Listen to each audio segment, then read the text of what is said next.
So we will pick up this week for episode 3 of Rise of the Sovereign. As we pick up, we're going to pick up exactly where we left off last week. Our adventurers had traveled to the ruins just north of the town of Undercliff, which is outside of Waterdeep.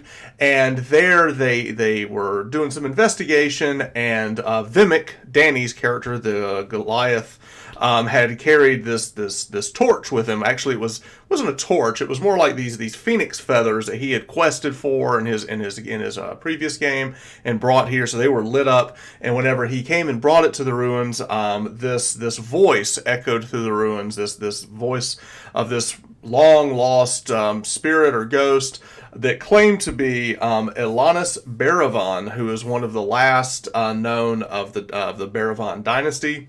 And they were kind of talking to her a little bit, trying to figure out exactly what this was.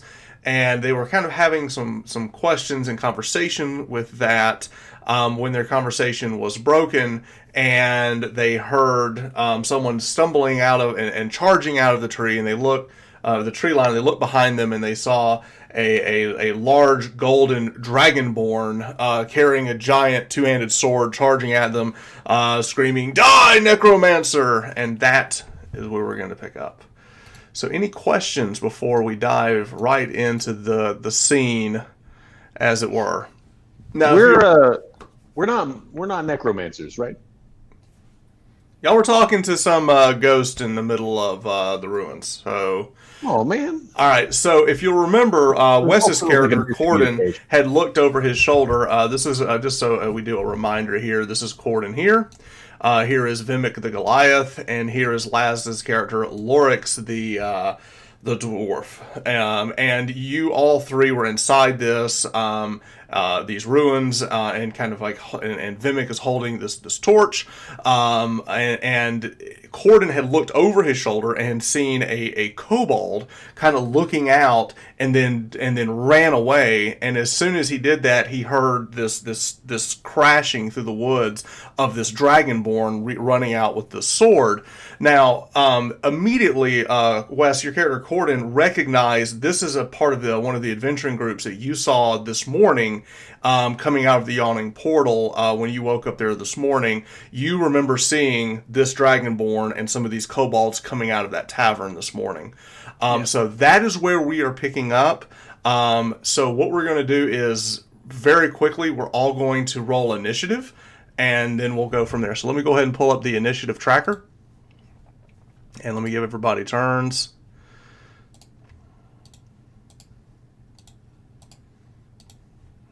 Okay. And now let's start some rolling. Ooh. Everybody's rolling good. All right. So it looks like, Lorix, what is your bonus? +2. +2. All right. So that's going to put you at a 17. And then Vimic, you're 11 plus what? That's it. Straight up 11. All right. And then Corden, you've got a 12 plus what? That's total 12. 12? Okay. 10 plus 2. All right. And then I am sitting at 13 plus 2, which is going to put me at a 15. All right. So the turn is set. The first person to get to go this round is going to be our dwarf, who, being near the stones and everything, you felt the rumbling in the rock. You knew something was coming. You were ready to jump into action.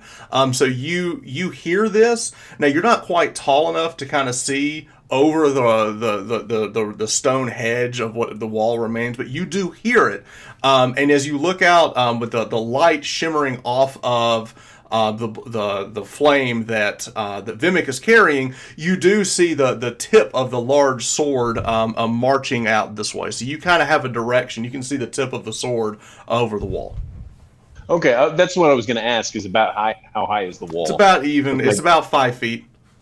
Okay, I will run. And I want to get a better better look, so I'm going to run to the doorway. Okay. Okay, so you run and you look and you see this 6.5 foot golden dragonborn, and as you're looking at it, one of the things you first notice is that this is a female golden dragonborn, which is kind of like, I don't know if you've ever actually seen a female golden dragonborn, and she's running at you. You see that Not a golden one, no. yeah, you're seeing she has this giant sword, and she's wearing a tunic, no armor to speak of, and you do see the emblem, and you recognize the emblem of being the sigil of Bahamut on her chest, on the tabard itself, and she's running. So you've made your move action. This is just what you see. You do see the kobolds kind of scurrying behind her. What do you want to do? I yell, Necromancer, where? I'll take another step out. Where are they coming from? I was just kind of... This is a persuasion. I'm trying to figure out if this is persuasion or deception. It's not deception because I don't think you are technically a necromancer. So we're going to say persuasion check to see if you can get her to slow down. Okay. Sounds good. I will roll a persuasion. It is a +2. Oh, it's a 1. I didn't see that it was a 1. Yeah. She's not buying it. All right, so that's your action. You run out, you go, whoa, whoa, whoa. What is the necromancer? Everyone calm down. Everyone calm down. She's not buying it. She runs up to you at like this blazing speed. Like she's there. As you barely get the words out of your mouth. And she just very fast. Runs up like blurring fast. Like you can't, like your eyes didn't even catch how fast she run up to you. And she reaches back with the sword and she just like comes down on top of you. Wait, she's not even drawn a weapon and she's attacking? Yeah. That doesn't seem very Gold Dragon. Yeah, it's not very nice of her. Well, tell you what, I know this character and she's attacking and she's hitting. I duck. What's your roll? 23. Oh, Jesus. I think you rolled like a 10. Yeah, that hits. No, the 10 was to see if she could beat your persuasion. The 17 was to hit. All right, so 9, 10, 11, 12. That's 13 damage. She hits you with that. She comes down with this blade. She hits you. She kind of knocks me against the back, and I point at her, and I cast Hellish Rebuke. Yes, you do. As a reaction, go ahead. All right, so what do I have to make on that? That is a Dex save of 12. I tied it, so I made it. I think that makes it. Yeah. Yeah, I made it. So I don't take So any half damage, or damage? do I take half? You take half as much on a failed save. All right. So how much is it? It is going to be. We'll call it 8. 15. So 8 damage. Okay. I take 9, and she takes 8. Is that fire Seems damage? fair. It is fire damage. Okay. So it licks across her. She swings the sword back and stabs at you again. She's moving incredibly fast. With that, you duck down and she digs the sword into the rock. So that is her turn. This kobold here steps forward.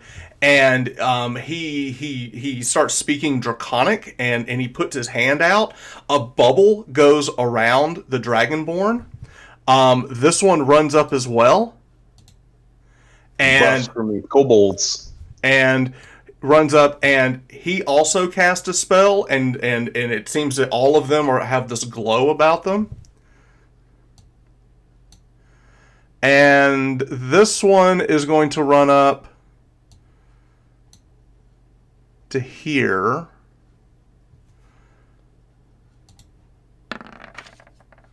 And he's going to chug this like it looks like it comes like this ball coming out of his hand. He throws it, it hits you, and you're just covered in tar. I'm covered in goo. Yeah, you're covered in tar. Not very nice of them. Okay. Am I restrained? I'm No. just covered in tar. You're just covered in tar. Gross. Okay. And with that, we'll go to Corden's turn.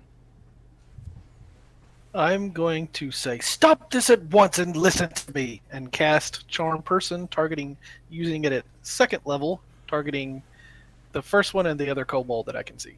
Ooh. Like it. What kind of save do I have to make? Wisdom saving throw?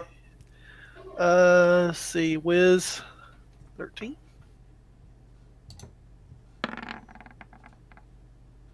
She shakes it off, as does the kobold. Okay. All right, now that's your action. Do you want to do anything as a movement or anything like that? Other than trying to persuade this person to stop. Okay, so your action is that. So if you want to step back or stay where you are, you can. Vimic. I'm going to really. Would my character know anything about Bahamut or Dragonborn? I will give you a religion check. Okay. You don't know anything It's gonna about be a Bahamut. negative. Give me a history check. This is All right. just a general knowledge. What does your character know? You do know that Dragonborn, you know a little bit about them, and they vary greatly depending on their lineage. And generally, if memory serves you, this is generally a good flavored Dragonborn. Okay. I'm going to say. I'm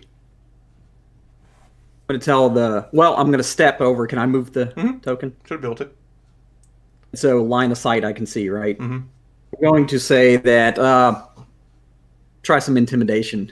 There must be a necromancer around here because I'm speaking to a dead dragonborn, Okay. and we'll see if that intimidates it.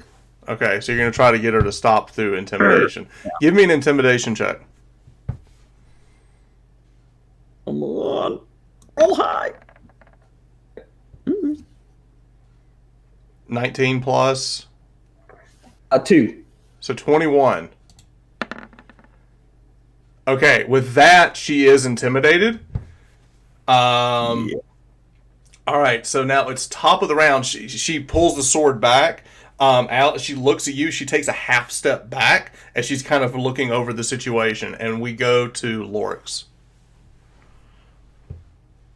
Well, they didn't attack. I should probably not attack her. I'm going to cast Fog Cloud. Yes, you Take are. As she steps back, I'm going to put that Fog Cloud up. Bam! How big is your fog cloud? How big do you want it to be? It is 40 feet. I'm sorry, 20-foot radius. 20-foot radius? Yes, 40 feet diameter. Well, I mean, that's huge. Well, that's a fog cloud, man. That big? Is that right? No. No, bigger. These are 5-foot squares, right? Yeah. That big? Bigger? Bigger? Yeah, eight of them across. 8 of them across. 4, 5, 6, 7, 8. It's like a college dormitory. All right. Is it centered on him? It is centered on the Dragonborn. All right. So centered on the Dragonborn. There we go. All right. Yeah. How cool is it? I had a fog cloud ready. I was like, someone's casting fog cloud. All right. So you cast fog cloud. 3, 4, 5, 6. You got to go bigger.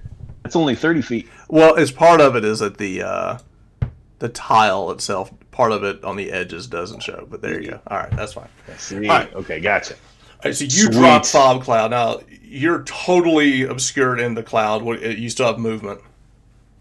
When she took half a step back, is she still in like melee range? Yeah, of me? technically, yeah. All right. That's it. I'm gonna hide. I don't know, hide. Duck and cover. You Come to me. Come to me. You know what? We got the fog cloud up. I'll run. All right. So where are you gonna try to get to? I'll drop down and I'll scurry. I'm scurrying back inside. All right. Trying to get behind these You guys. you drop under the fog. You basically crawl out using the wall as like a marker of how to get back inside. You run around the corner. She doesn't even try. You don't think she tried to attack you as you were moving out. It is her turn, and she steps back further. Not her. Sorry.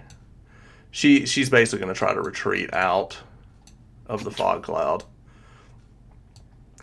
And as she falls back, she goes. You can hear this voice. She goes. If you are not a necromancer, why are you speaking to this spirit? There are things that you do not understand. I'm sorry, you must be a little simple-minded. Let me explain this to you. This is an ancient spirit that visits these ruins because of something that my friend here, the Goliath, has brought. It is ancient in nature. We are trying to determine what it wants. Before we were so rudely interrupted. The by Goliath you and is your the friends. necromancer. He speaks to the dead. There is no necromancer here, you idiot. You hear a lot of barking as the kobolds seem to be trying to goad her into attacking. I'm going to say, are you familiar with Miles? Who? Was it Hawthorne? I can't. Hawthorne. Hawthorne. Yes, I've heard the name. That is my uncle. Are you sure you want to be attacking us on his land? Persuasion check.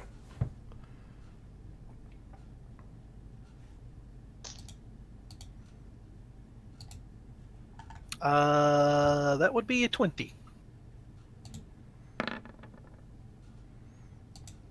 You bring up a point. I didn't know whose land this was.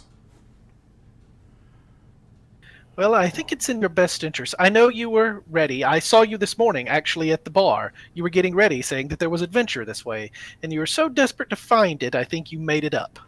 No, we've heard rumors of dark, shadowy figures in these ruins. We have checked it. There were red caps. What are red And dark caps? elves. Dark elves. There are rumors of dark elves. There are books at the library. They will tell you what they are.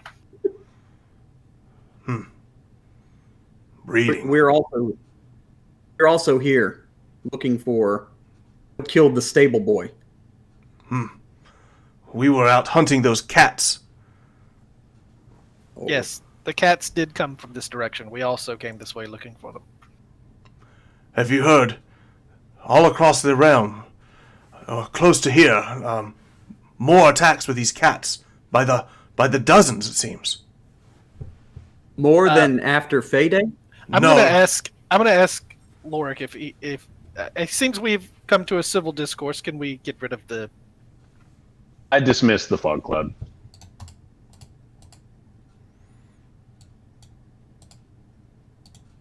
And I'm gonna cease my shape. Okay, so you were Dismissing a shine- shape huh? used. Does going back to human use a shape No, shift? no, you just cancel it.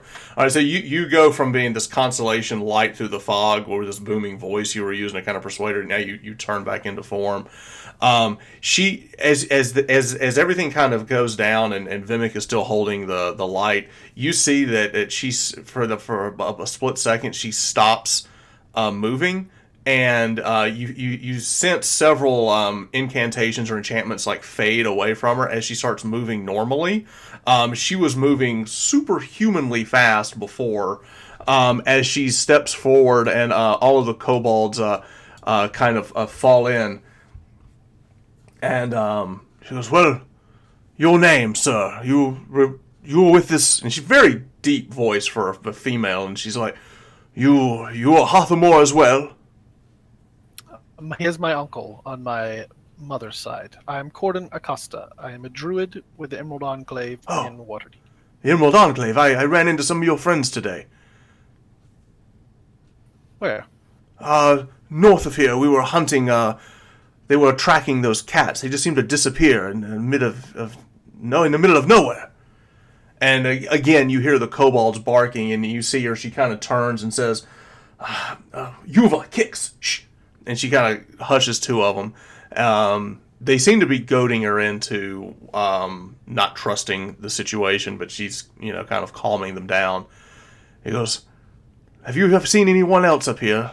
We heard some people said that last night they saw dark figures moving about the wood. I will tell you this. I know you're here late at night and you're trying to right a wrong situation. If you go back to the town and give my name and ask for the town guard, they may need reinforcements tonight. Maybe they can offer you a little coin to give people a little relaxing knowing that there's more armed forces around, perhaps? We'll do that. I'll go back and check in on Undercliff. What is your name, by the way? Bellatrix. Bellatrix, did you say that other people were attacked? Yes. Livestock across all around Waterdeep. In every outcropping, everywhere we went, we saw death of sheep. Livestock, yes, we've cows. seen the livestock, but no people were hurt. There were some fatalities further out. I'm going to ask them if they would like to walk with us back to town. Sure. Are you all done here speaking to your ghost? Yes, they're very strange things. Understood. You trust this dragonborn? Just tried to attack us? I don't necessarily trust her, but I think that her heart is in the right place. Now, Vorix, you're still bleeding. I will reach over to him and cast Healing Word on him. Okay. First level.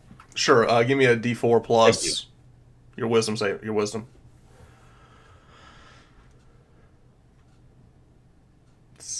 Wait, nope, the first one. First one to 3 plus. What's your modifier? 3. 3, 6. 6. Awesome. Thank All you, right. sir. So you're still injured, I believe, but you're not openly bleeding. Yeah, I'm very wary about this whole situation, having been struck. He did heal me, and he's kind of the boss, so And I'm going to say, I'm along for the ride, but I'm grumbling about it. This can't be the first time you've been stabbed. It's unfortunately not. Unfortunately not. Good All right, man. Vimic, you're the tallest one here, and as they're all having this conversation, you're standing there with the light. Give me a quick perception check. All right. I don't know if I think it's just straight up. He sees over the wall quite easily. Right. +2. All right. Yeah, we're doing this, but I've assumed that 11. we're all kind of... It's an 11.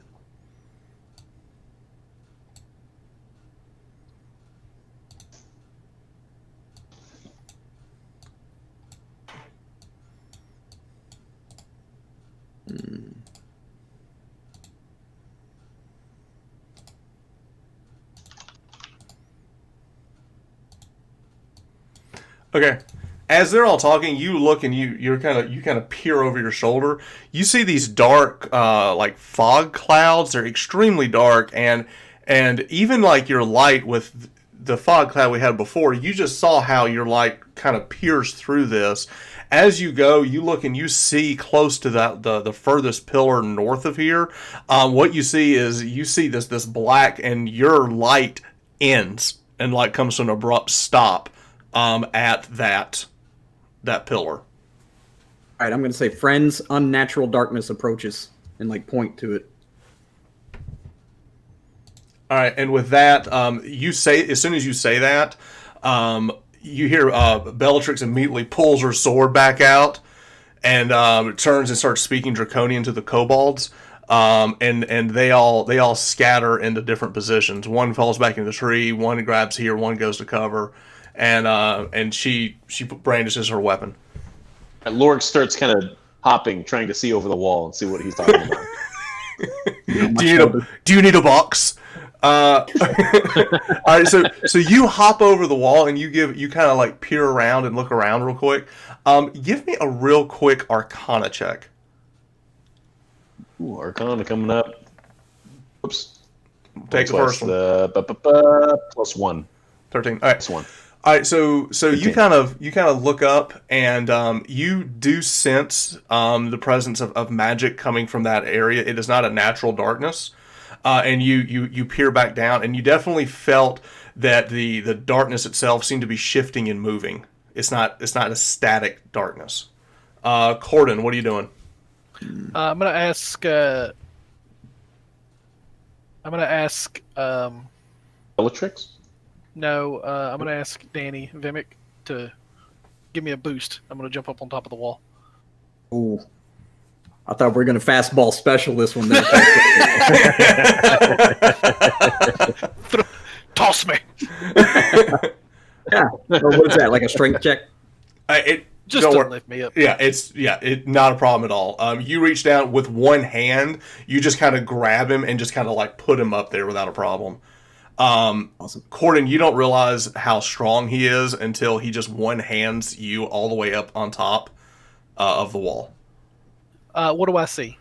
All right, so you're on top of the wall. I'm guessing you're on this back wall here. Yeah. You see these 3 dark clouds, but you do see lines between it where you can see, just like here, like you can see through here, and you can see through here, but you see 3 independent dark clouds seem to be kind of slowly moving around. Can I do an Arcana check? Sure.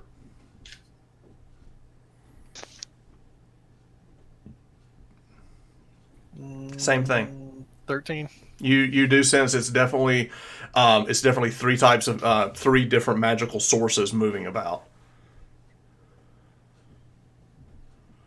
I'm gonna say, my friends, we're not alone, and I'm gonna kind of move down towards this corner. Okay. I'm assuming the wall can be like it's thick enough to like it is here. Yeah. You're fine. But Okay. our options are either we can go to them, they're coming to us, or we can scram. All of the darkness seems to be moving over, and seems to be like holding the distance, but also kind of like moving to the side as you're all watching it. Bellatrix runs up and is basically like on the side of the wall, looking around it and trying to gauge the scene. And she looks back and she goes, Muraka, what is this? What is this? And the little kobold here looks about and looks around and says, magic. Lots of magic. All right. Well, of course it's magic, you idiot. All right. So, Lorix, what are you going to do? I yell at the kobold, of course it's magic, you idiot. And then I start, I'm gonna. Hey, I got a quick question. Corden, careful. what languages do you speak? Celestial, Common, Druidic, Sylvan, and Abyssal. Okay. All right. So, you hear in Sylvan, you hear this little whisper of a voice call out to the other, and you hear this voice say, "Get the knife, make the tear." As I hear that, let's see. Let me see the range on this.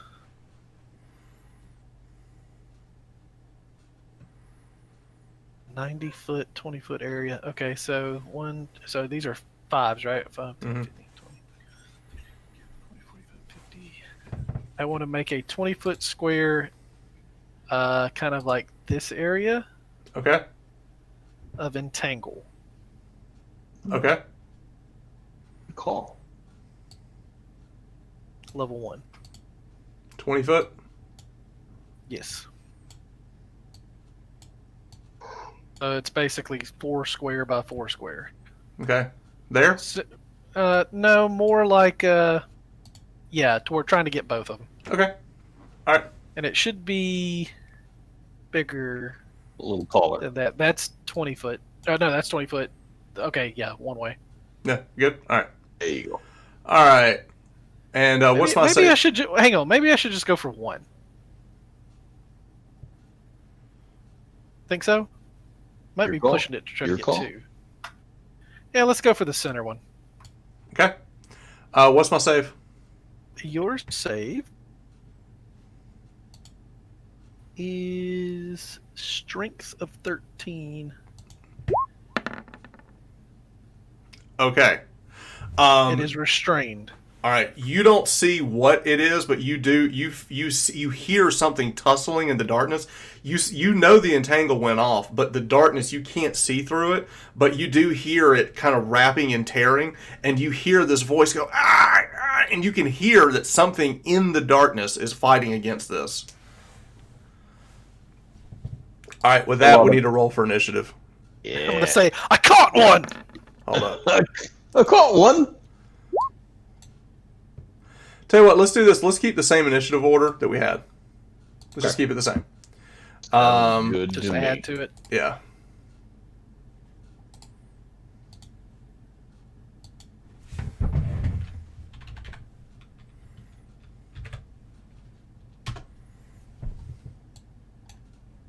Okay. All right, so this is going to be the start of the round, and we're just going to go real quick. All right, so we have an entangled something in the middle of this. It is now Lorix's turn. I'm gonna boost up onto the wall and hurl an Eldritch Blast at that center one. Okay, so you're just going to shoot in the middle of that one? Yeah. Remind me again, what does your Eldritch Blast look like? It's a good question. It just kind of charges up around my hand as like I guess a glowing blue orb. This watery wave of force energy goes straight at the cloud, the darkness cloud. So what I need you to do is make an attack with disadvantage. An attack with disadvantage. Is that not cancelled out by his restraint? Well, that's a 1. Actually, hold up a second. Going high. You bring up a good point. It is restrained. So we're gonna go backwards. If it's a straight roll, it's the first one, and it's a 1. Okay, it's a straight roll. All right, so you take a shot. Now here's the thing: as you shoot your Eldritch Blast through, as soon as it hits that darkness, it just disappears. The light of the blast does not penetrate the magical darkness.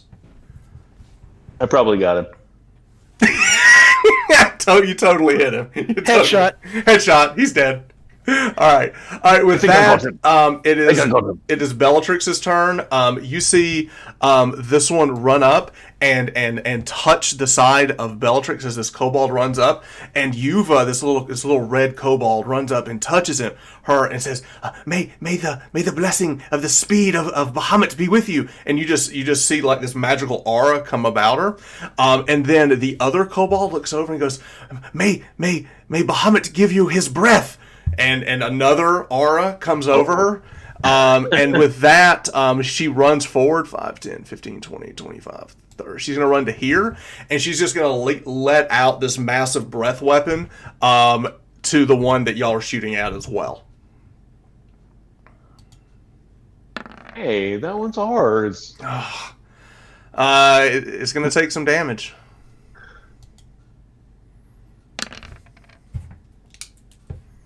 What is the breath? It's flame. The fire goes out. It goes into the darkness. The light of the fire itself does not penetrate the darkness of the magic, but you do hear the screaming going on inside the darkness itself. Then she's going to take another step forward into the darkness and swing her blade because she's hasted. So she will swing with disadvantage. We're probably just doing the exact same thing they did to us and just killing something that shouldn't be killed. That's a hit. This stuff's evil. Okay. She runs forward and she just takes this massive swing down. She cuts into something. As soon as that happens, the darkness fades. And you see like all of this, the entanglement, and you see this really strange looking, very like black elf that she's just like cut through and is basically just like bleeding out of the ground.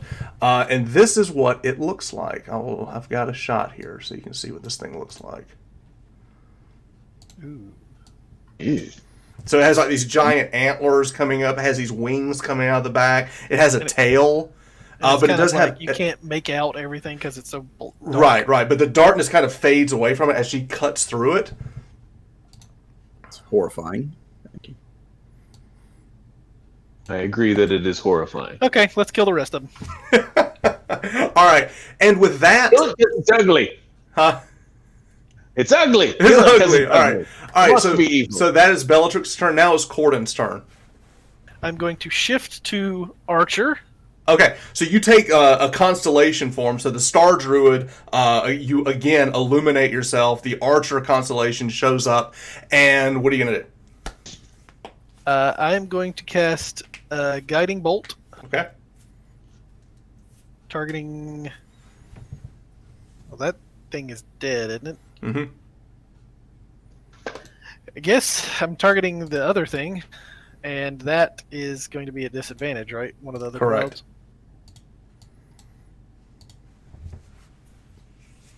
Okay. So later I need to look up if Guiding Bolt gives me extra cast equal to I don't know how many times I can cast it. I'll have to figure that out later. Alright, so D20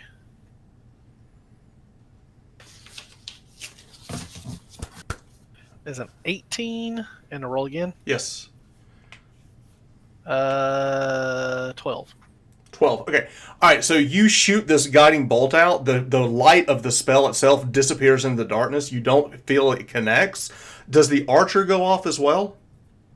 It just says as long as I can cast a spell. Okay. So you cast a spell, which you did. Bonus action. Bonus action. Take another shot.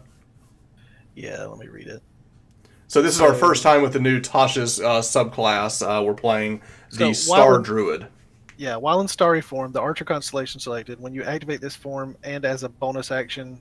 Oh, so as soon as I activate it, I could have done it. Mhm. You can make a ranged spell attack. On a hit, it deals 1d8 3. Okay. So make another attack. Ranged spell attack. So again with disadvantage. It's plus 5.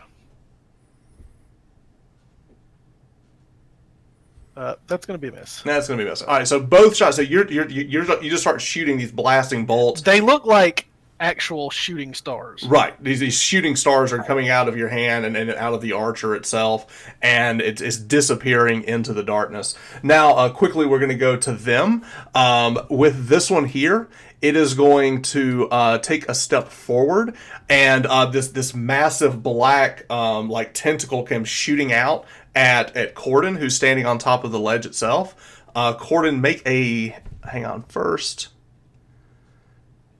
Yes, make a dex saving throw. Okay. That's going to be plus 2. 22. All right, you jump back as this giant tentacle goes, and you sidestep as it grabs part of the wall and takes part of the top wall with it. It retracts all the way back into the cloud itself.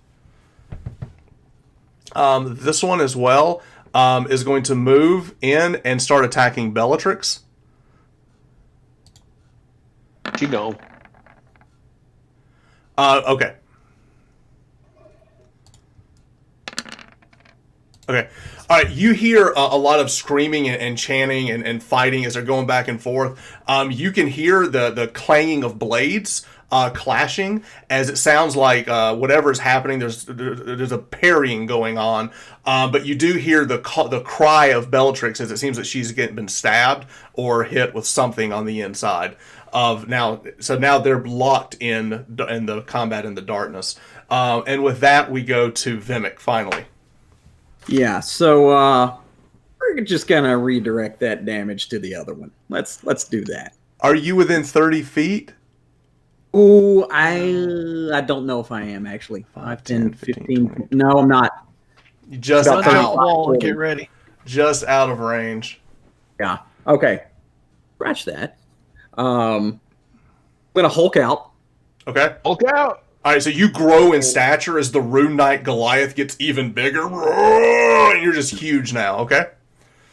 I'm gonna run to the wall, Okay. vault off of it, and just come down with my maul. So you're just going to swing into the darkness? Yeah. Gotcha. Let's All right, try so I it. picked you up. Sorry, so you run up and you're just going to dive into the darkness and attack with your maul. All right, so attack with disadvantage. Gotcha.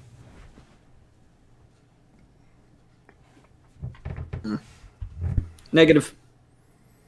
No, you don't. All right, so you go and you land the maul. The maul just sinks into the ground itself, and you pull up, and you just like you're flinging dirt as dirt goes everywhere as you pull the maul back. But you do, man. Now you're massive now, but you have missed that attack. Now with top of the round, we're going to go back and go to Lorix, the dwarf, who's still standing on top of the wall.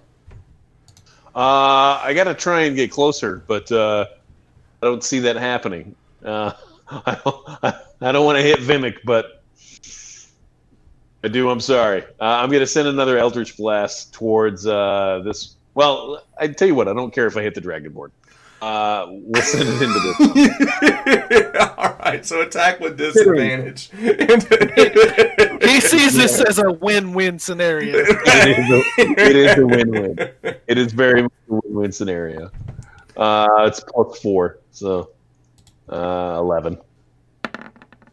You completely missed everything.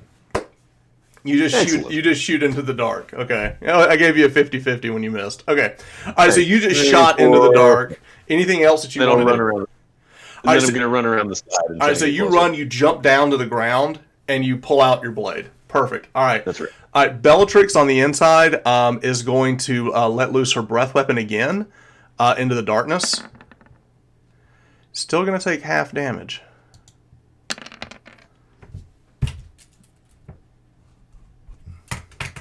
Okay, and she's still hasted, so she will make an attack with disadvantage, and she'll miss.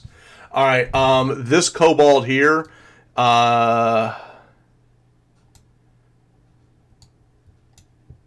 don't know what to do. Sometimes you don't know what to do. They're gonna grovel in the back. This one's gonna run forward and is going to cast healing on the dwarf. So you have healed for 9. Hey, what a nice guy. Okay. Give him like a little pat on the head. All right, Corden, back to you. Okay.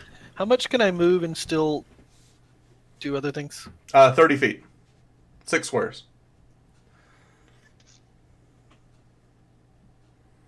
So I'm going to get to here, basically behind Danny. Perfect. So I did read Guiding Bolt can be cast without expending a spell slot equal to my proficiency bonus. I think that's what it was. Hang on. Yeah. Yeah. So basically, if I just casted it, I could cast 6 of it. Yeah, you can just keep casting it, All right? right. So I've cast it once That's awesome. without expending a spell slot. Right. Shoot again. It's been a while since I've done a caster, so Perfect. All right, Star Druid, go again. all right. Let's do Guiding Bolt again. This time, right there in front of Danny. Okay. All right. So +5. I feel like I'm wasting this trying to shoot into the dark. 19 or that's going to hit. So, All right, so 20 or more than 20. Yeah, you're definitely going to hit it this time. All right, so with this, you're going to roll your damage to roll 4d6 damage. It actually illuminates the target, and for a brief flicker of a moment, Vimic, you can see the target in the darkness.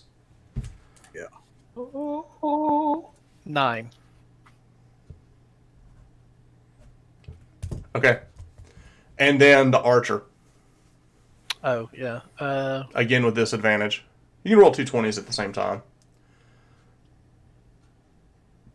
Miss. No. Okay. All right. And now we go to the darkness itself. This one that is in front of Vimic is going to take a step backwards. For a brief second, you can see it, so you can make an attack out straight with no disadvantage. Gotcha. Ladies and gentlemen, we have a crit. Yay! Oh, let's do some fire shackles. All right, so you're going to evoke the fire giant rune, the fire rune. So you're going to do 2d6 with them all. You're going to do another d6 because you're a giant. And then you're going to do Yes. another 2d6 on top of that for the shackles. So 2d6 for them all, 1d6 for being a giant size, another 2d6 for the fire shackles. That's 5d6, and because it's crit, you're going to do 10d6. Yeah. All right. Let's see. All ones. All right. Overkill. Yeah. Just go ahead and roll the damage for the fun of it. 13, 21. Holy crap. Do you re-roll twos? Yeah, so we've got 48 damage. Roll one more D. Just see what we see. One more D6 because you get to reroll the 2 because of Great Weapon Master. All right, so we're looking at 19, 23, 50 damage by a level 3 giant rune knight. Good job. All right, it goes to move. You slam it with the giant maul. You just crush the back of its spine as it comes down. As soon as you connect, the darkness fades around it. Okay. You still have movement. Let's go up here and see what we can do here. I'll get close to it. Okay. Movement, huh? You know what? Oh, no. Hold on. What's That really Danny's doesn't turn do now? anything. That was a reaction, wasn't it? Oh, wait, you're right. That was a reaction. This isn't your That turn. was a reaction. I Was it apologize. an attack of opportunity for 50 damage? Yeah, that was a 50-point attack of opportunity. My apologies. All right, so It was a big opportunity. So now, You hang should on. disengage from now on. Right. He was trying to do something. He thought, "Hey, I'm safe," and he totally wasn't. All right. Okay, so now it's the other one's turn. It's going to try to back away from Bellatrix. She will get an attack of opportunity with disadvantage. Come on, 20. Come on, 20. And she'll miss. All right, so this thing steps back away from it, and who's closest? All right, I'm going to give this to Lorix. Lorix, you hear something ripping and tearing, coming from the darkness itself, and as you hear something ripping and tearing, you all of a sudden start hearing what sounds like a stampede. Like you hear a lot of things like happening, running very fast, and then busting out of the darkness. You, as a quick reaction, give me a dex saving throw. Okay. Summoning the evil Thundercats. That's what they're doing. Yeah, can I tell that it's like a terror in reality or something? Yeah, that's what it feels like. Okay. My dexterity saving throw is a 9. Okay. Is that high enough? No, so you gotta like kind of step back to the rock as about a dozen of those giant cats that y'all fought before start tearing out of the darkness and running through basically running down. The kobolds all run and duck and dive as these things are just like hell bent on going a certain direction. Everyone looks and sees as just as a reminder.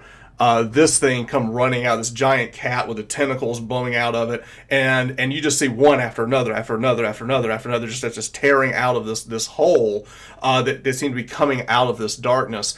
As the last cat runs by, you turn and look, and the darkness is completely gone. Okay. And these things didn't stop. They just kept going. They kept going. Now we know what killed the stable boy and what is summoning these things. You think it was one I of don't think these? these were red caps. I think these are. Oh, it was a red cap, wasn't it? That's right. That's right. Yeah. But it's definitely the world of Fae is doing Some this. sort of dark Because thing. all of this is Fae. You could call it a shadow fail. Is Bellatrix on the ground or is she standing up? She's standing up. She's standing up. She's kind of leaning on her blade. She's bleeding a bit.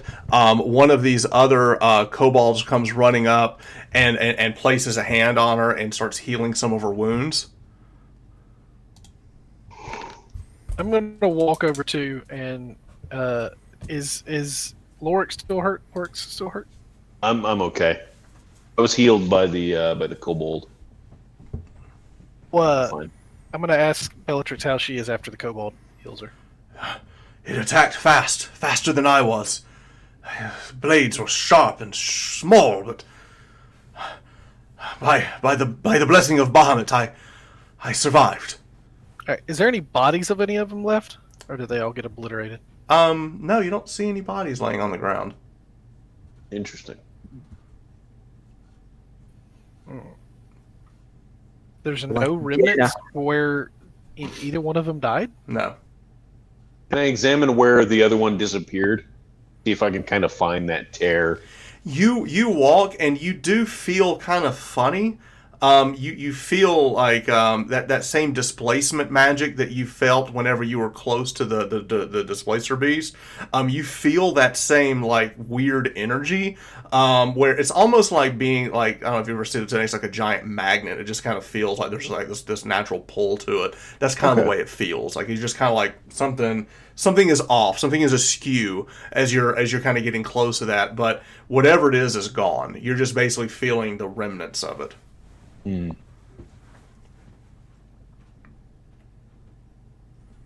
We need to return to town.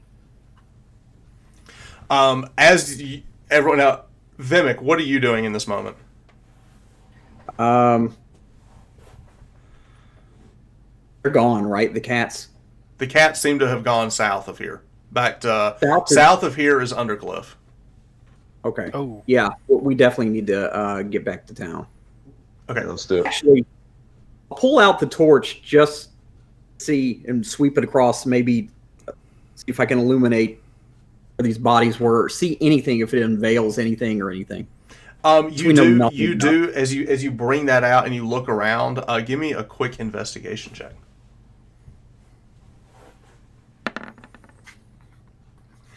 I don't see.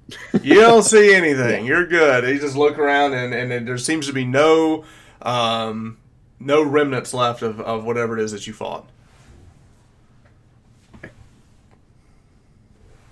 No, I'm with Wes. We need to get out of here.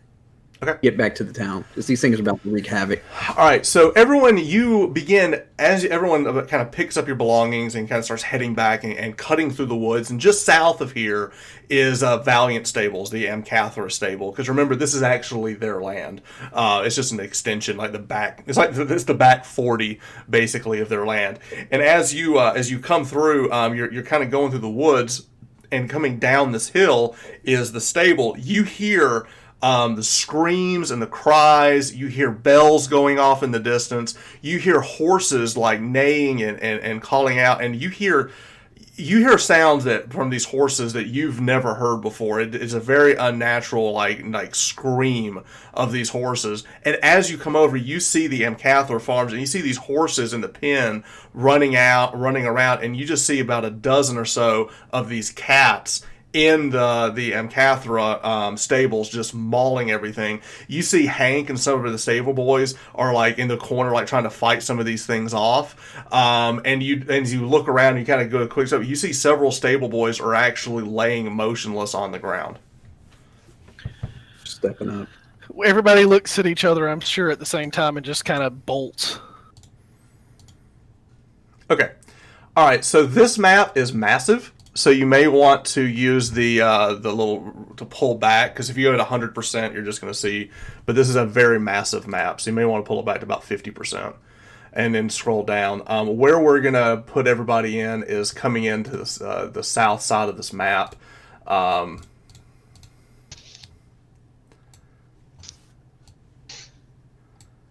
Whoa. He's big, but he ain't that big.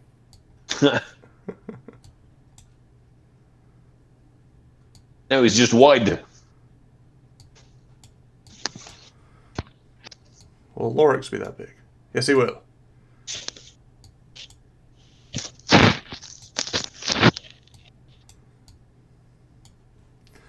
And then, We're not going to put all the kobolds will always be with Bellatrix, just for the ease of the moment. Okay, so as you run up, you're basically at the outside fence, pushing through the brush, and you look and you see this massive scene unfold of all of these cats. The displacer beasts are in there, and they're just mauling these horses, and all the stable hands are pushing back. You see here, looks like this is Hank. You see a couple of the stable boys here fighting, 1, 2, and 3. This is a body here, it looks like.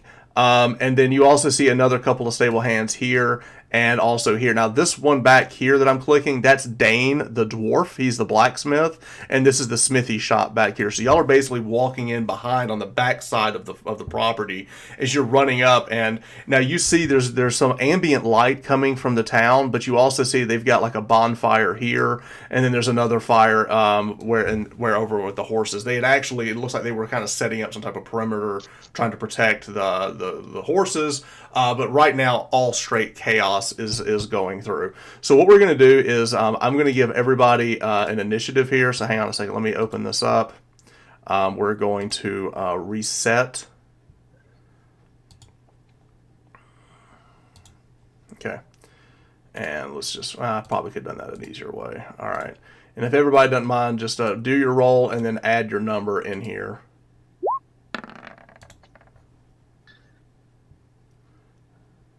You've got Danny in there. Yeah, I did.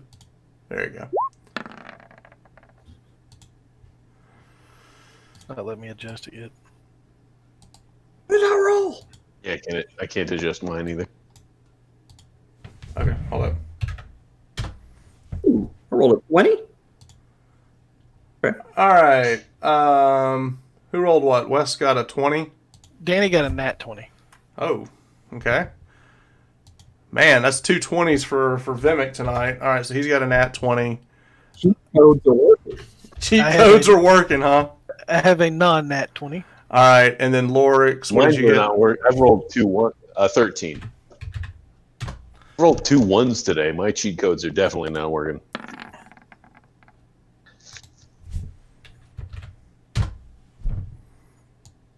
Okay. All right, so everyone is coming up, and then I need to have, yeah, we'll all right, so how basically the way this is going to work, everyone's going to go, and at 10, everybody else goes. So basically we're going to go down the list, and at 10, it will be all of the cats and also all of the helpers.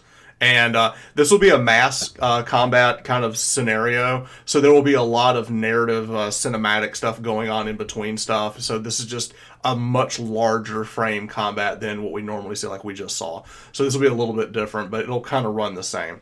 All right, so with that, now this is a few minutes later. Like, how long does your giant size last, Vimic?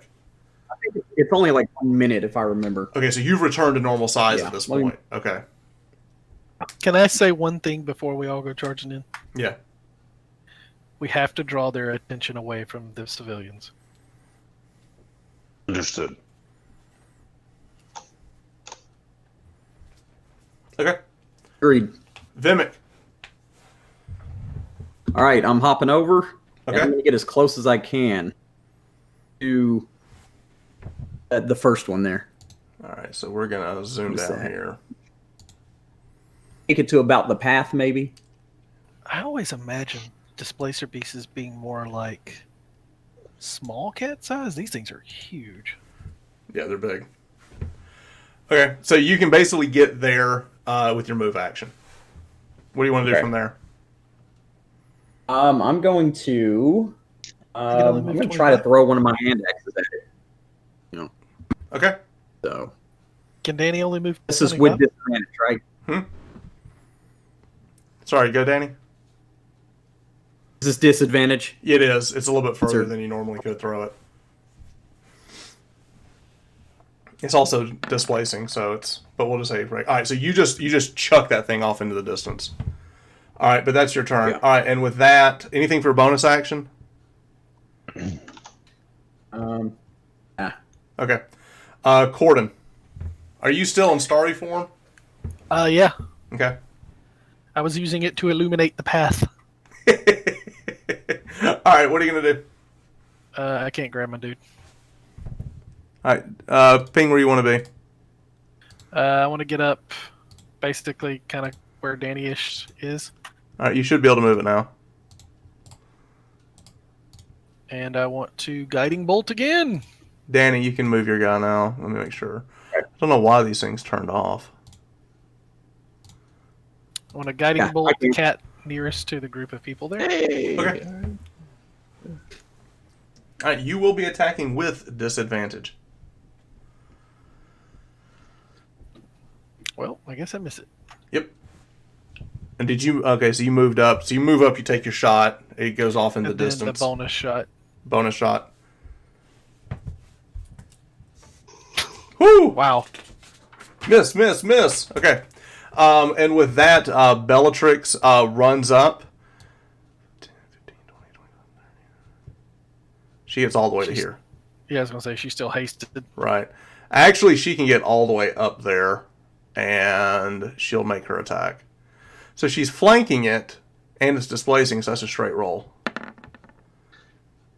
And she still... hold up. No, she didn't. She hit that thing. 6. Okay. All right, yeah. She lit into that thing. All right. Hold up. 9, 10, 12. Okay.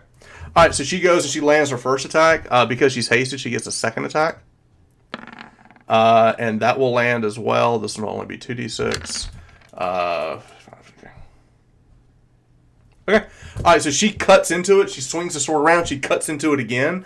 With that, we're going to go to... And all of the kobolds are kind of staying back. I'm going to kind of keep them off the map, but they're basically away from her, and they're still moving about. Now, with that, we go to Vimic.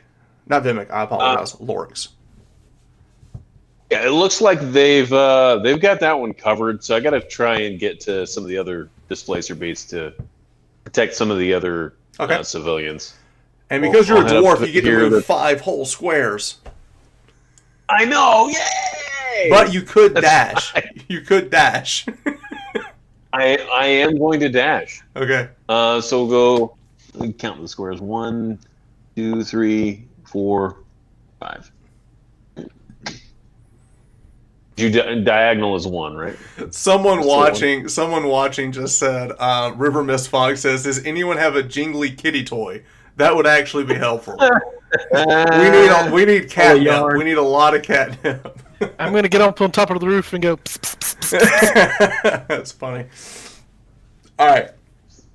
And after dashing, I'm done with my turn. And then, as the dwarf, he's been said pants over. All right. Now, at the top of the round, here's what we're gonna do a whole lot of cinematic stuff here. So this cat's gonna be moving down here.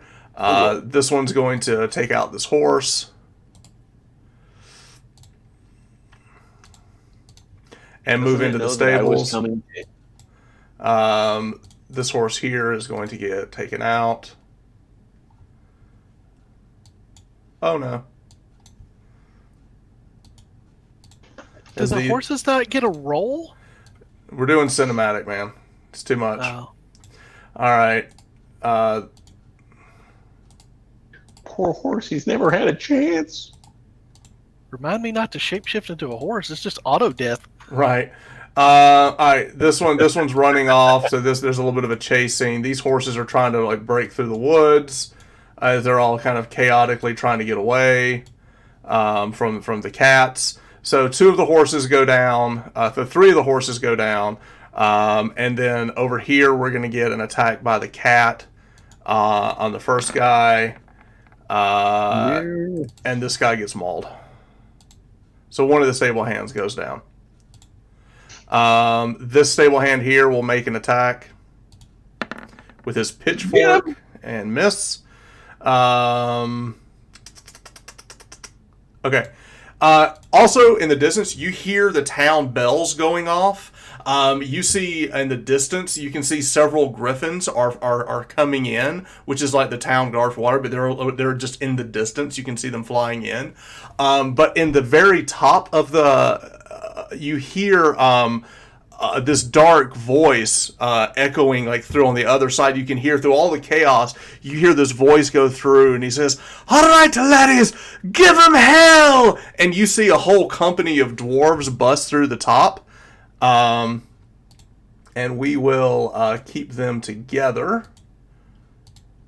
Hang on. Where's my dwarves? We'll just use this. There's my dwarves. Ah! The Stormpike clan has shown up to help. All right, so they. Let me grab just a. I thought I grabbed. Oh, this will be this guy. I've got a question to ponder while he's doing this. Yep. Why are all dwarves Scottish?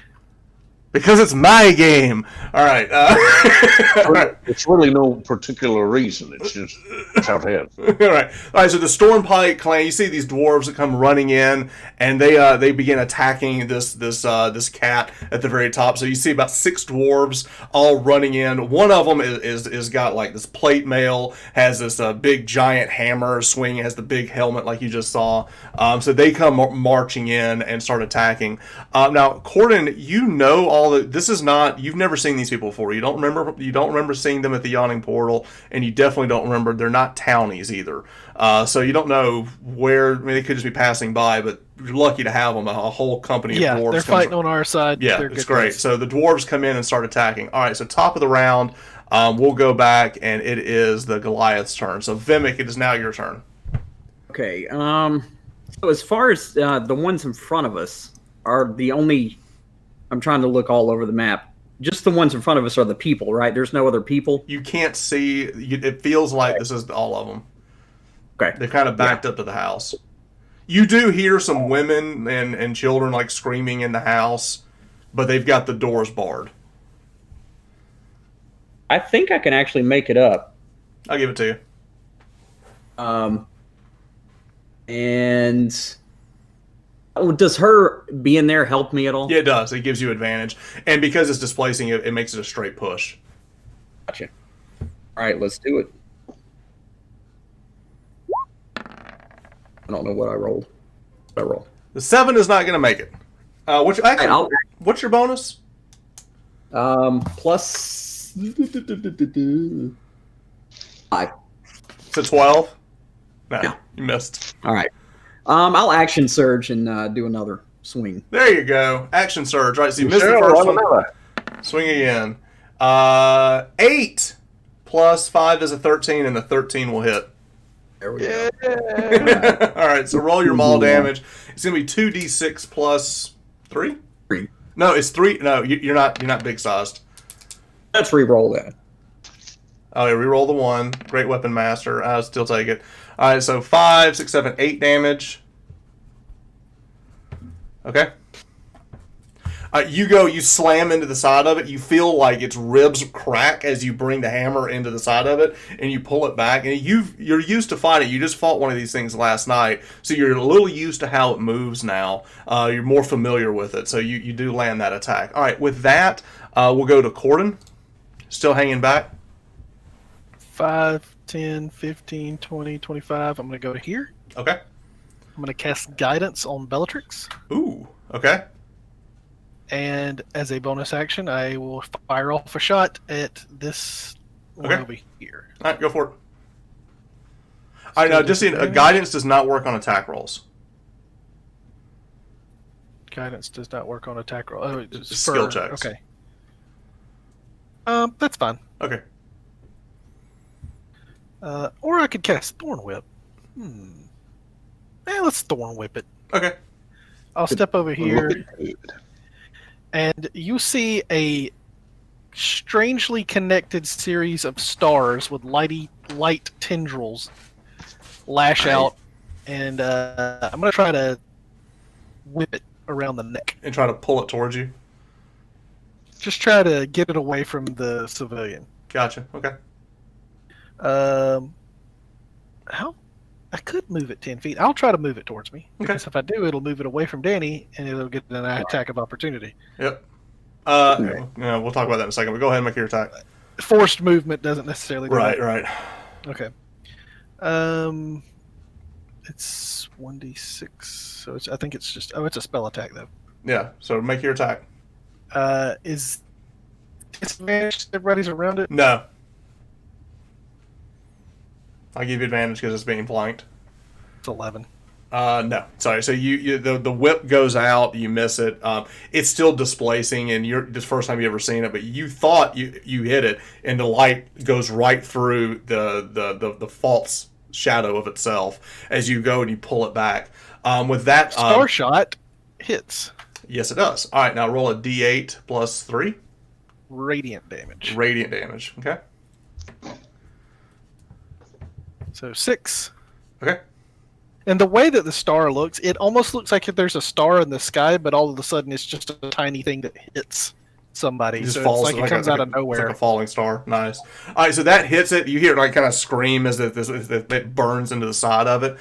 With that, we go to Bellatrix. Bellatrix is going to make its first attack. And miss. It'll make its hasted attack. And hit. That will land. This one will be 3d6. So 9 to 11, 12 damage. Okay. All right, so she cuts into it, and then all of the kobolds go, and they start moving over and trying to help Hank, because Hank's hurt. This is Hank here with the blue, and he's got basically like this wooden shield and like this hammer, and they're trying to like help him. And you see one of the Yuva, one of the darker one, that go up and try to heal him and start closing his wounds, and they kind of form a defensive perimeter around Hank. And with that, we go to Lorix.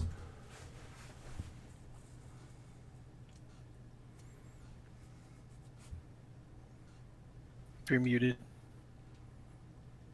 Can't hear you. You're muted. We've lost. Not anymore. There you Not are. anymore. There you are. I'm going to charge in, draw my great sword. These guys are dead, right? Like these guys laying on the ground. Yeah, the one closest to you, they mostly dead. Yeah, because I was going to try and help this guy, but once I realized that he's down for the count, I'll just draw my great sword and go straight at the cat. I love the Cat's dwarven my warlock. The genie warlock attacks with his greatsword. And swing and miss. Swing and miss. Swing and miss. I love it. I just love kind it. of cuts down through what I thought I was swinging at where I thought the cat was, and I missed that. All right. And just kind of sink the great sword into the ground. All right. No. All right, back to the cinematic. The dwarves, they run and just tackle this thing, and they start just hacking. And in one round, you see these 6 dwarves just tear this thing apart and drop it.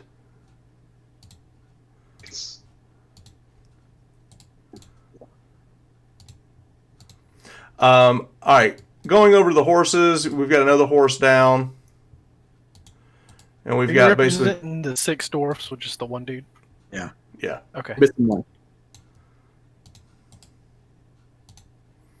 Another horse goes down. These cats are going to go circle this one, and that horse will go down. Okay. All right. Now, as there is murdering going on in the stables next to you, and you just hear all these horses go down, you hear this booming voice. You see the leap over the fence. You hear this gruff and whoo, land on the ground, and you hear this giant voice echoing throughout, just this booming voice say, "Go for the eyes, boo!" As a new fighter has entered the ring. Full round every corner. Careful not to step in any. Let me find.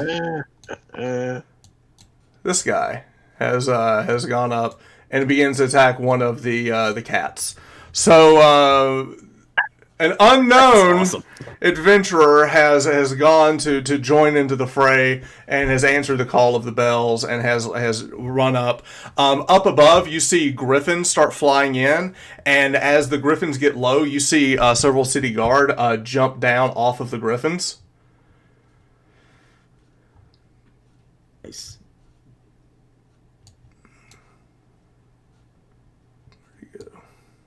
and join in with the new fighter.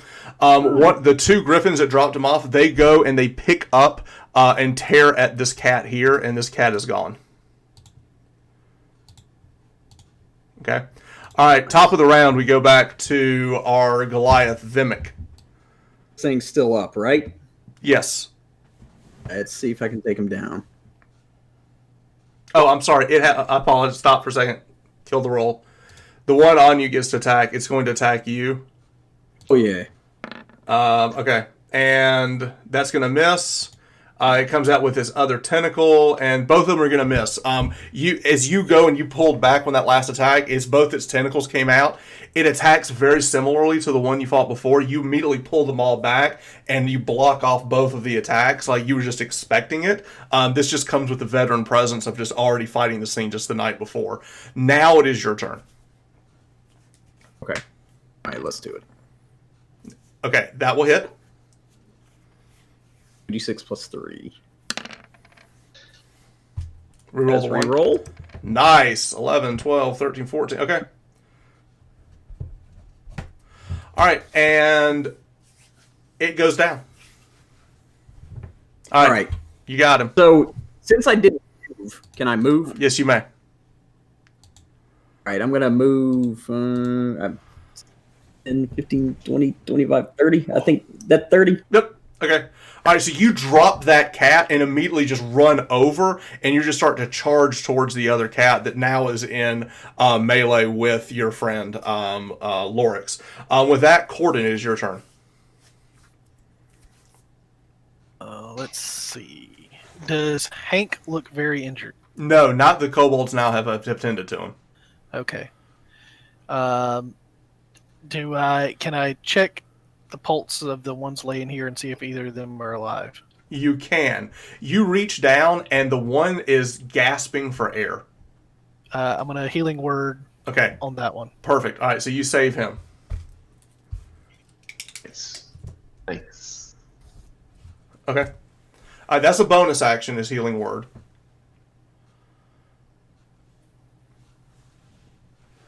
Yeah, it is. Okay. I guess I will hop up and run back this way. And is that close enough to Thorn Whip? I'm not sure. Yes, it is. Thorn Whip's 30 feet.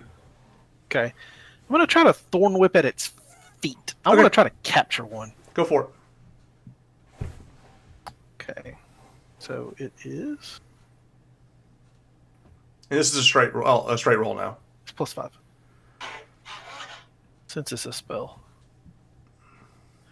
20! All right, so you do exactly what you want to do. You go and you grab it around its foot. You're going to do double damage on it, so roll damage. So it's a d6, so roll 2d6.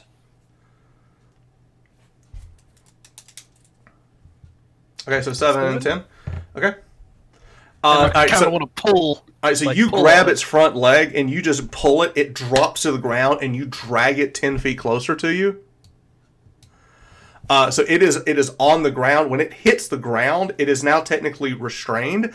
It is no longer displacing. All right, the bonus shot's going to fire off. Okay.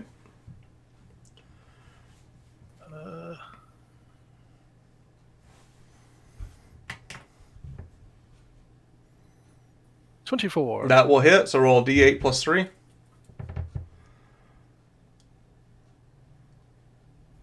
Three. 6. Okay. All right. And with that, we go to actually...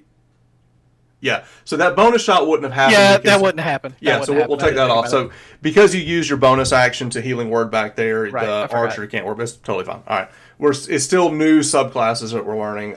So everyone here is playing new Tasha stuff. It's fun.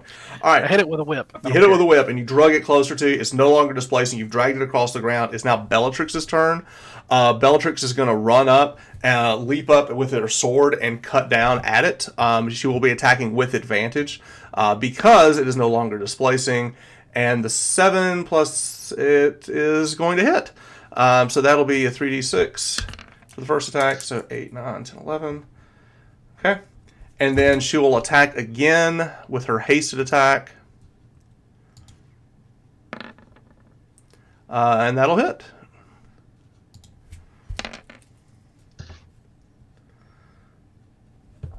Okay, so now that she's on the ground, Bellatrix is just hacking at this cat. And there's this black ooze just like coming out the side of it as she's hacking it. It's kind of like rolling back and forth, and it's trying to defend itself with its tentacles as it's reaching out. And now it is Lorix's turn. I'm going to take another swing. Okay. With advantage this time. It's on the ground. With advantage. Excellent.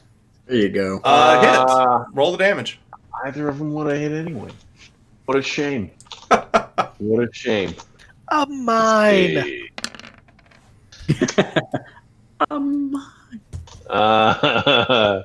+4, and I'll do an additional 2 cold, so 15 damage. 15. All right. What does it look like as you kill it? Oh, I just come down like right on the back of its neck as it's sitting there restrained and sever its head. And there's bits of frost that come up on either side. Oh, nice. Good flavor. Neck. Good flavor. Okay. All right. With that, as he does that, I say, "Excellent. The head will be well preserved." all right. With that, the company of dwarves run into the barn, and you can hear all hell breaking loose inside the barn as you hear all these dwarves like screaming and cussing and trying to tackle, like, get it, move it around. Like there's some mass chaos going on in the barn as all of the dwarves have basically run in to attack this thing. From the stable off to the side, this thing meets an untimely demise as the guards and the adventurer have taken it down. These other 2 horses here go down as well. No. I have a lot of glue. Things have something better to attack now than the ponies. And they are gonna start running off. They're running off towards the other little horsey. All right, top of the round. Has the horse gotten any further through the wood? Yeah, Top of the round. All right. Go for him, Danny. I got your back. All right. Trying to see how far I can go. 5, 10, 15, 20, 25, 30. But then I'm going to dash. Pin him in. 35, 40, 45, 50, 55, 60. I think I'm right on the fence. All right. All right, so you run, and as you leap, you just like jump over the fence and land. Like you do like the hero landing where you like punch the ground as you land, and you stand up with your maul as you land on the other side. So now you are in the stable, and now we go to Corden. Same thing. I'm dashing with him. Okay, all right. And then Bellatrix as well. 5, 10, 15, 20, 25. She goes a lot further than we do, I'm sure. 60, and then she will dash to get there, and then haste attack. And it's with disadvantage. It doesn't matter. It's going to miss anyway. She runs up there and gets an attack off and misses it. All of the kobolds are staying behind to protect Hank, the Hathamor. No, I'm sorry. Amcathra. Hank Amcathra.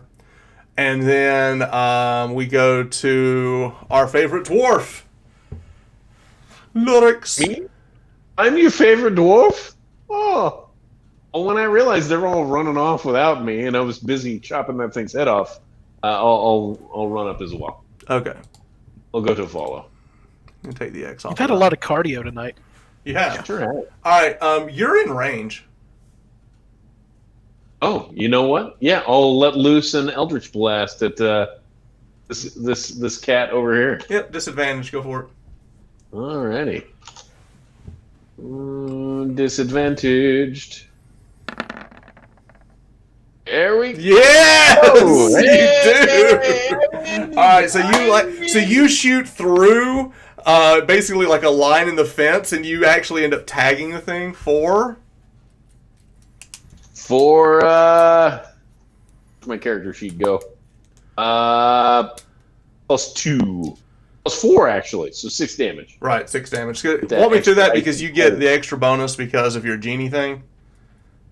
Yeah, once per turn I can do that. Right, So it's not like already calculated into the damage. Gotcha. All right, so you shoot that. All right, so you tag it, and you hear it kind of moves off to the side as it takes the force of the damage. Now, top of the round, the dwarves seem to have been victorious in the barn. As they start coming out, they all look kind of like bloodied as they start just like these like raging, foaming at the mouth dwarves come running out of the barn, and then up top. The adventurer and the two guards that have come in are coming in to chase down this one. They're basically just in pursuit here. And then the griffins will come back and take this one out. Okay. Top of the round, we go back to our Goliath. Right. I think I can make it, right? 5, 10, 15, 20. Oh, yeah. All right. Let's swing. Okay. Miss. No. That's a hit. That's a hit. 13's a hit. Yep. All right. Let's do it. 2d6. Ooh, let's re-roll those. Great Weapon Master is so good. All right. So 10 damage. Nice. All right, so you come in, you crush it with the maul. So you're standing side by side with Bellatrix, and even though Bellatrix is massive, you're still about a half a foot taller or a foot taller than Bellatrix. So the two beefy ones are now attacking up front, and now we go to Corden. All right, I'm going to see if I can get about here. Yep. And I'm going to cast Entangle on this one here. Okay. Let me go get the Entangle.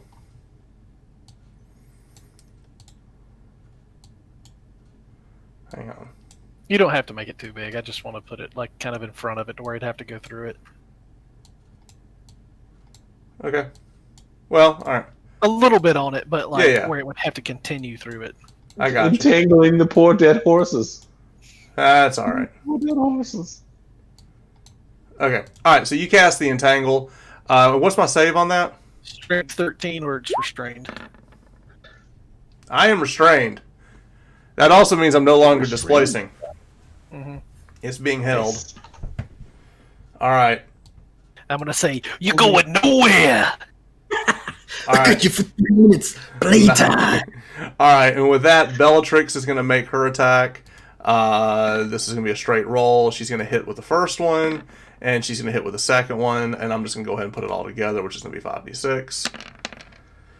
15, 18, 21. Okay, so she's hacking at this thing, and then now we're going to go to It's the not dwarf. dead? Nope. Dwarf.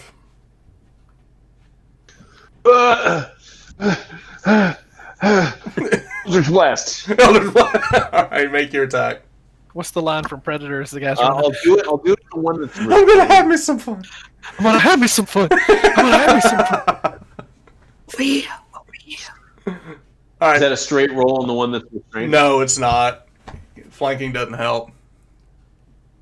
I'm going to bleed you real quiet. But it's not displaced anymore, right? Oh, no. That one, if you want to shoot the other one, absolutely. It's not displaced.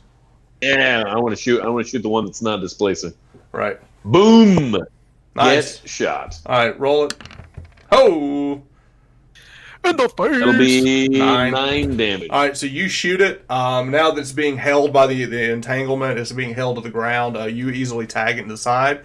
And with that, we go to cinematic. We go to the end. All right.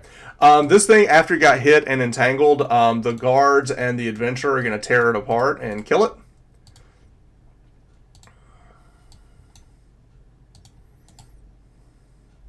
I think we had a horse live.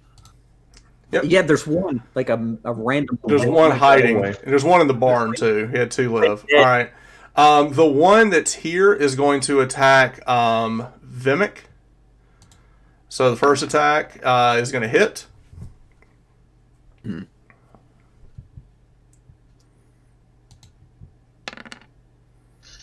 For 12. Eh. We'll do some Stone's Endurance and negate that one. All right, roll a d12.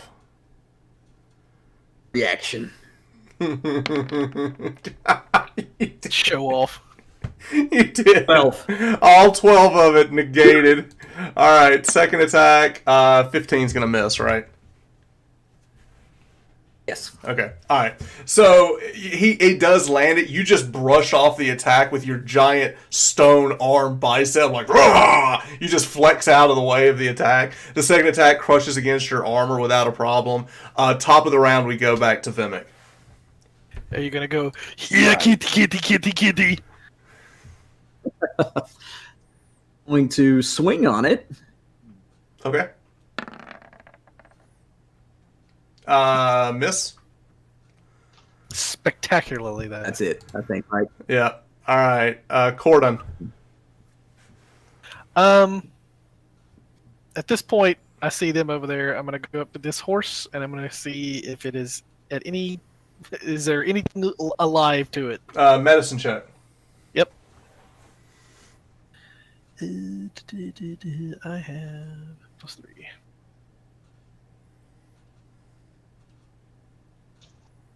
Uh, 11. Quite dead. Okay. Quite dead. Bellatrix making its attacks. Miss, and the haste attack will hit, and that will probably do it. Yeah. All right, so that one's toast. Right. Okay. It? All right, so y'all managed to stop and kill the rest of the displacer beast. There are a few horses that are actually alive. There's one hiding in the back Lorix here, is running. and Lorix is finally up with the group. Every human and horse, I'm gonna prioritize the humans first for medicine checks, Okay. and the horses second, and see if there's anybody that can be saved. All right. You look over at the two town guard walking over. Both of them have like these giant pikes, and you hear them like calling and whistling as the giant griffins fly back down, and they land. And the guard goes, "Adventurers, thank you for your assistance." And you see this very large individual with one of his swords like cleaning the blood off of his blade, and he goes, "Well met." And he goes, "Come on, Boo, back to the tavern."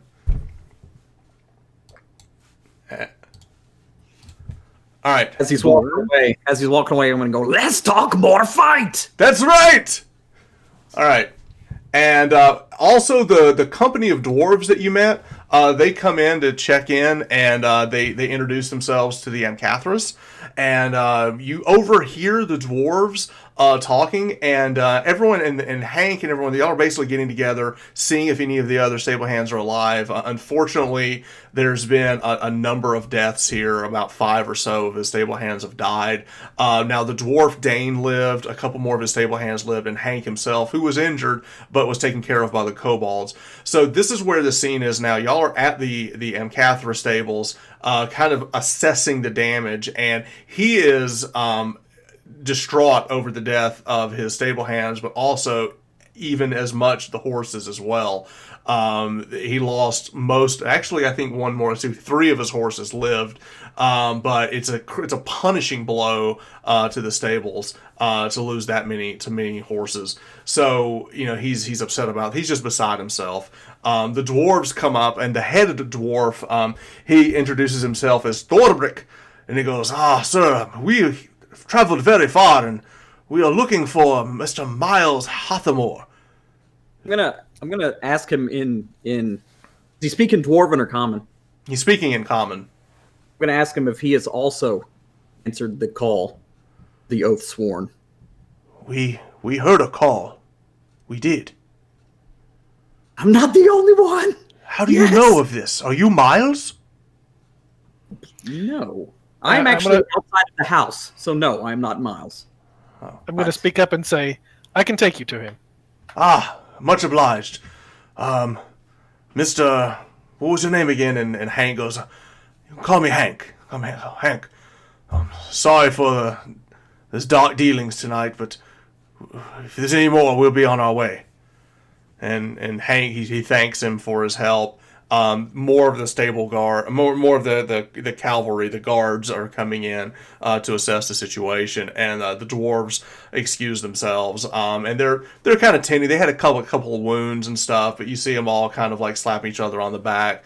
And Thorbrick walks over and goes, "Sir, what did you say your name was, sir?" Talking to you, Wes. I'm going to tell him my name is Corden, but one moment. I will join you in just a second, and I'm going to go approach Hank, and I'm going to give him, I'm going to check on him and tell him, if there's anything we can do to let me know, and that we'll help him in any way we can. But I appreciate it, and give your uncle my best. I will. And I'll say, gentlemen, if you will, come with me. Okay.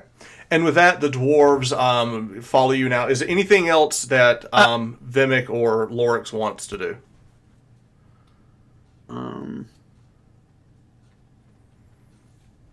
think so. No, I kind of fall in footstep behind Corden. Okay. Before I Following leave, his lead. I want to stop at the one that Lorix cut his head off of that's kind of frosted, and I'm going to go scoop it up and carry it with me. All right, so you're taking the head of the thing with you. I'm taking the head. Okay. One severed head. All right, so you pick up and y'all carry the head back, and the dwarves immediately start talking to Vimic, and one of the other dwarves introduces himself as Vaughn, and he seems to be older, and Vaughn looks at him and goes, "So, you heard the call as well?" I believe we're the only two so far, or me and your group. Where do you hail from? Way up north, above, like Icewind Dale, in the forget the name of the mountains. The spine of the world. Yes, the spine of the world. Oh, we hail from Citadel Adbar, far to the west. Have you any insight into the Oathsworn or the? Actually, it would be east, far to the east. Yeah, I was going to say, is it the West Ocean? That's the ocean. Yes, far to the east, very far to the east. Have you any insight into the Oathsworn or the Sovereign? Oh yes, but we mustn't speak of it in the open. Oh, yes. Yeah. As they're talking, I'm going to look at Lorix and say, "Are you sure you don't want to have this mounted? I suppose we could have it mounted. We do have a nice taxidermy around here." It would be good for Miles' estate, I suppose. A good trophy. I wouldn't give it to Miles. I'd put it over your bed. I don't. I gave Miles 2 of them before. It's not the sort of trophy I need in my quarters. Surely it.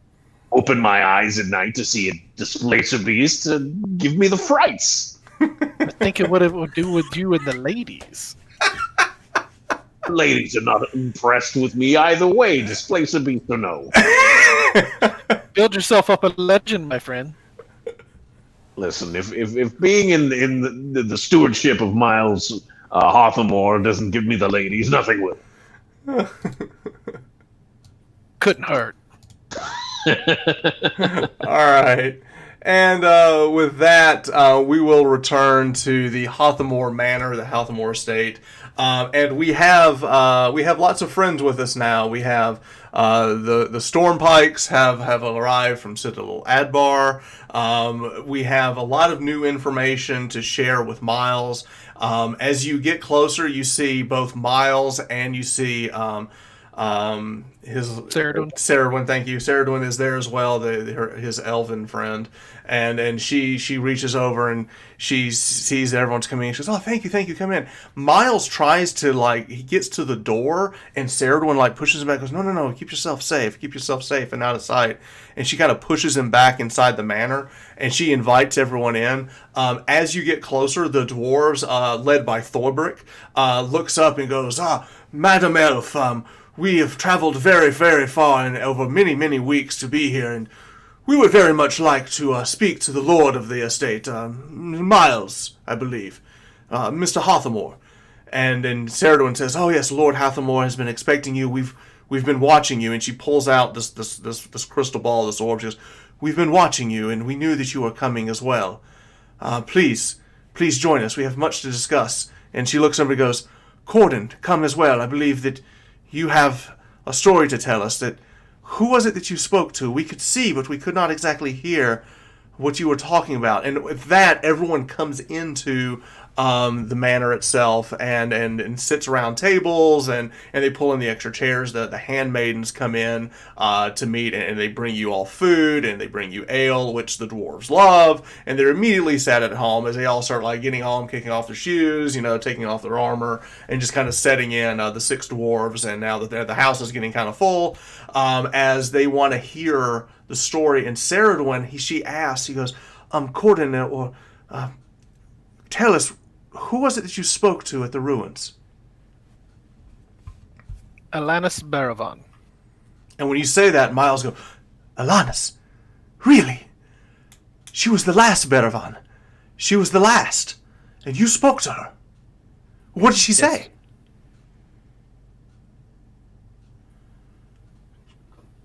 It's all a little fuzzy. Up on your knowledge masonry, because we're about to some home renovations for her. What do you mean, Master Goliath? She wants us to rebuild her house. We should. We'll have to get the Amcathra's permission, but we should rebuild it. Would bring her back. Bring her back? It would bring her back. She wants. Yes. She can be brought back? She wants to return. Uncle, I might suggest that this might be a good time to re-offer to Hank some financial recompense, since he just lost all of his livestock in exchange for allowing you to rebuild. Wait! What happened? What happened to the Amcathras? And I'm just gonna go bonk and put it on the table. All right, and when you put it down on the table, it creates this mess and everything. And they're getting it away from the food and the beverages on the table and everything. And you hear this Ceridwen just kind of just gasp, and the dwarves kind of giggle and kind of it's kind of funny, just a brash move. And Miles looks down and goes, "Well, is old Hank? Is he okay?" He's okay. 5 stable hands have died, and he has only 3 of his horses remaining. That's horrible. Well, I'll meet with him tomorrow. And he looks over and finds one of the handmaidens. He goes, would you please go invite Hank over in the morning for tea? And I'm sure he'd want to come and visit in the morning. And Uncle, may I make a suggestion? Yes. Do not try to buy his property. This would seem very inappropriate at this time. Well, we'll have a conversation in the morning and see what we can do to help. At most, I would say try to talk him into allowing you to rebuild the house. You don't need the property to rebuild it. That's a good point. We need to learn more. I wish we knew more of the land and the ruins. There's just the writings on it are so sketch. All we know is that it's the oldest building outside of Waterdeep. But you spoke to her. What was she like? Miles, are you aware of your own lineage? Well, I know my family is. The legends, folklore says we were in service of the sovereign and the Baravans as far back as we go. Did she say something? She confirmed it. What did she say? One of the wards of her court is Harthamore. Oh. Well, that is interesting. And you kind of see him sit up now he's got some, and he is technically a lord, but yeah.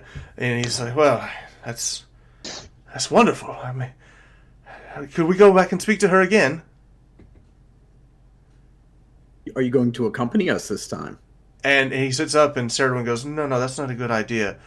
But will she speak to you again? Can I do an insight check on him? Yeah.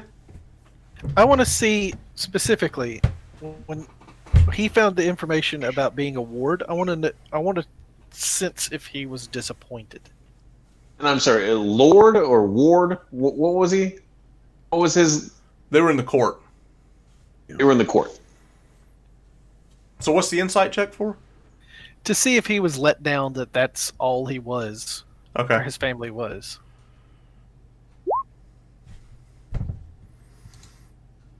It's like an 11. He seems genuine. You've always seen your uncle as kind of kooky and like a conspiracy theorist. and just like had a really into this family and this dynasty thing, and kind of a history nerd.